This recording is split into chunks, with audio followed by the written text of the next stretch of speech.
Hello friends, welcome to our YouTube channel Taste and Tour. आज हम बनाएंगे मौसमी मोजीटो। उसके लिए मैंने मौसमी ले ली है। इसको मैं अच्छे से पहले छोटी छोटी पीसेस में कट कर लूंगी। अच्छे से मैंने एक नींबू की स्लाइस भी ले ली है और मौसमी को भी अच्छे छोटा छोटा कट कर लिया। अब मैं एक गिलास लूंगी, इसके अंदर मैं मौसमी को डाल दूंगी। पहले अच्छे से मैं अब इसका जूस निकाल लूंगी। सॉरी, पुदीने की पत्तियां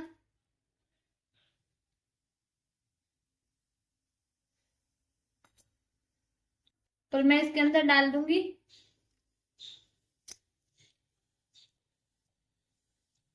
लाहौरी जीरा।